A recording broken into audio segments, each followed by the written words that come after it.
আল্লাহ তাআলার দরবারে রোনাজারি হাজারি করার জন্য আমাদের মাননীয় প্রধানমন্ত্রী সহ নেতৃবৃন্দ সবাই আহ্বান করছেন যে আলেম ওলামা বুজুর্গানা দিন যারা আছেন আল্লাহর দরবারে ফরিয়াদ শুরু করেন। টেকনাফ থেকে তেতুলিয়া সারা দেশে বৃষ্টির জন্য, তাপদাহ কমার জন্য, রহমতের বৃষ্টির জন্য সালাতুল ইস্তিসকা বৃষ্টি তলবের নামাজ চলছে। কতক্ষণ ঠিক না বেটি? আল্লাহ রাব্বুল আলামিন বান্দার চোখের পানি শুকিয়ে গিয়েছে, এই জন্য আকাশকে শুকিয়ে দিয়েছেন, বৃষ্টি দেন নাই।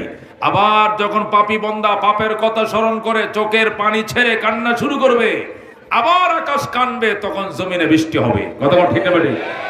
এই জন্য উলামায়ে কেরাম কাঁদলে হবে না। উলামায়ে কেরাম এদেশের মাত্র 2%। কত পার্সেন্ট? টোটাল বাংলাদেশের মানুষের 2% হলো উলামায়ে কেরাম। 98% মানুষ যদি পাপ করে আর অনুতাপ প্রকাশ না করে, 2% উলামায়ে কেরাম কেঁদে জমিন ভিজে ফেললেও বৃষ্টি হবে না। কত